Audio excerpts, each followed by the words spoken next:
আগামীকাল 27 তারিখ শুক্রবার সকাল 9টায় যশোরের ঐতিহাসিক ঈদগাহ ময়দানে বাংলাদেশ জামাত ইসলামী যশোর জেলা কর্মী সম্মেলন করবে।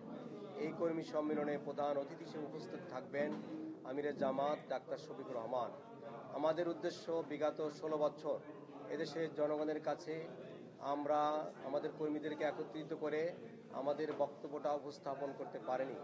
মূল উদ্দেশ্য হচ্ছে আমাদের মূল দাওয়াত যে আনিবুদুল্লাহ ওয়াস্তানিবুত তাগুত, মানুষকে আল্লাহর দিকে আহ্বান করা, আল্লাহ দাসত্বের দিকে তাগুতকে পরিহার করা।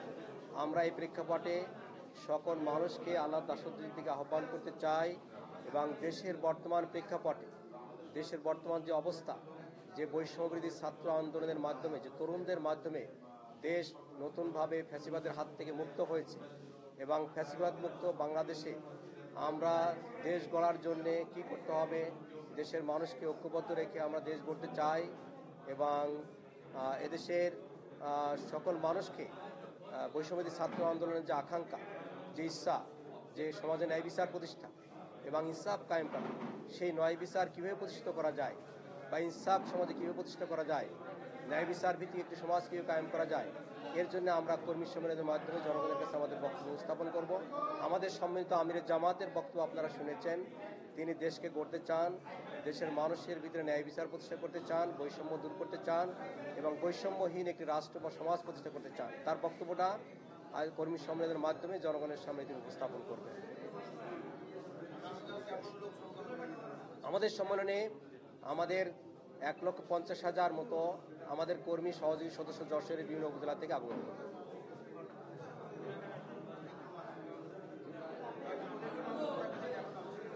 আমাদের প্রজেক্টর থাকবে স্টেজে এবং 4টা প্রজেক্টর থাকবে। স্টেজে একটা, টাউন হলে একটা, গোলাটার মোড়ে একটা আর গোলাটাঙ্গের মাথায় সার্কিটের সামনে একটা, 4টি প্রজেক্টর থাকবে। ফাঁসির রায় দিয়ে জামাতের সহকারী সেক্রেটারি জেনারেল এটিএম আজহারুল ইসলামকে জেলখানায় বন্দী রাখা হয়েছে। প্রিয় বন্ধুগণ, আপনারা জানেন বিগত আওয়ামী ফ্যাসিবাদী সরকারের অনুগত ও অতি উৎসাহী আইন শৃঙ্খলা বাহিনীর কিছু কর্মকর্তা, আওয়ামী লীগ, যুবলীগ, ছাত্রলীগের সন্ত্রাসীরা বাংলাদেশ জামাত ইসলামী ছাত্র শিবিরের যশোর জেলায় 10 নেতাকে কর্মীকে হত্যা করেছে, অসংখ্য নেতা কর্মীকে গুলি করে পঙ্গু করেছে। আওয়ামী লীগ সরকার যশোর জেলা জামাতের হাজার হাজার নেতাকর্মী নামে প্রায় 1200-এর অধিক মিথ্যা মামলা দিয়ে মাসের পর মাস কারাগারে বন্দী করে রেখেছিল। হাজার হাজার নেতাকর্মীকে ঘর বাড়ি ছাড়া করা হয়েছিল, বাড়ি ঘরে ঘুমাতে পারেনি অসংখ্য নেতাকর্মী। জামাত ইসলামী যশোর জেলা কার্যালয় খুলতে দেওয়া হয়নি। গত 5 আগস্ট ছাত্র জনতার বিপ্লবের মাধ্যমে দেশ দ্বিতীয়বার স্বাধীনতা লাভ করেছে। দেশের মানুষ ফ্যাসিবাদের কবল থেকে মুক্তি পেয়েছে। গণতান্ত্রিক পরিবেশ ফিরে পেয়ে দেশের সকল রাজনৈতিক দল স্বাধীনভাবে দলীয় কার্যক্রম পরিচালনা করতে পারছে। এমন একটি পরিবেশে বাংলাদেশ জামাত ইসলামী যশোর জেলা আগামী 27 ডিসেম্বর শুক্রবার সকাল 9টায় যশোরের ঐতিহাসিক ঈদগাহ ময়দানে কর্মী সম্মেলন করবে ইনশাআল্লাহ। এ সম্মেলনে প্রধান অতিথি হিসেবে বক্তব্য রাখবেন বাংলাদেশ জামাত ইসলামীর আমির ডাক্তার শফিকুর রহমান। আপনাদের সকলকে সম্মেলনে উপস্থিত হওয়ার জন্য আহ্বান জানাচ্ছি। আজকের সাংবাদিক সম্মেলনে উপস্থিত হওয়ার জন্য আপনাদের সবাইকে ধন্যবাদ জানাচ্ছি।